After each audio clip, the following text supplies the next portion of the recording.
juga dalam tekanan. Dan mereka salah satu terduga penjemputan paksa ini menyampaikan ke keluarganya bahwa mereka memang baru diperintahkan untuk membuang jenazah. Jadi peran mereka itu sampai di situ.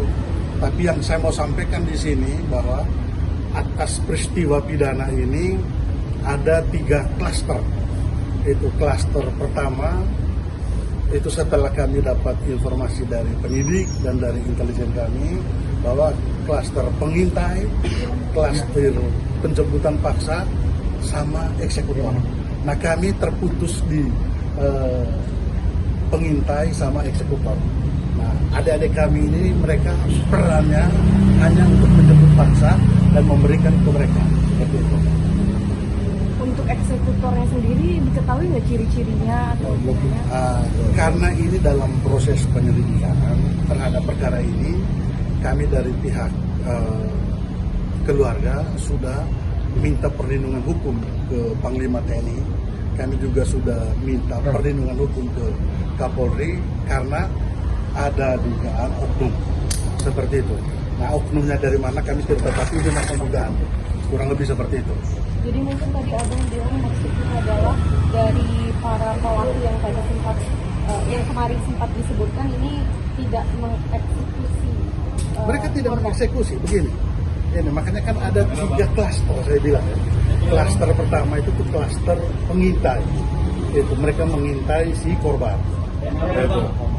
Terus klaster yang kedua ini ada di kita tuh yang 4 orang yang menjemput secara paksa ini. Klaster ketiga itu yang melakukan eksekusi. Eksekusi dalam hal ini dari data penemuan kami di lapangan ada dugaan oknum seperti itu. Nah, kalau yang ditangkap tadi malam itu adalah dalang intelektualnya seperti itu.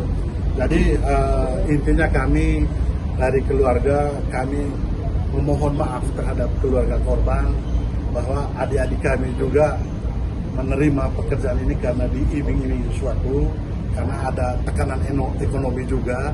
Kalau mereka tahu bahwa pekerjaan ini sampai terjadi mengakibatkan kematian, saya yakin sebagai orang yang beragama dan kami juga sebagai orang Katolik pasti kami menolak pekerjaan seperti ini. Berapa yang dijanjikan uangnya? Kalau dari informasi yang kami dapat setelah berkomunikasi dengan penyidik, itu mereka dijanjikan itu untuk mendapat berapa puluh juta sekian lah, baru dikasih DP berapa seperti itu. Dan memang terkonfirmasi juga di penyidik dalam proses pemeriksaan. Kalau angka DP-nya itu di berapa, Pak? Saya tidak bisa memastikan angka DP-nya berapa, tapi angkanya tidak lebih dari 50 juta lah, seperti itu. Per orang banyak dibagi di bawah. Belum. Mereka belum membayar full, tapi sebagian dari uang DP itu ada yang sudah disita dari penyidik, seperti itu. Bang, tadi kan dijelaskan ada oknum misalnya eksekutornya, bisa dijelaskan lebih detail nggak, Bang? Oknumnya oknum aparat atau oknum apa itu? Begini, makanya ini kita harus hati-hati terhadap berita seperti ini. Makanya kami minta perlindungan ke Panglima TNI, kami juga sudah minta perlindungan hukum ke Kapolri karena ada dugaan oknum.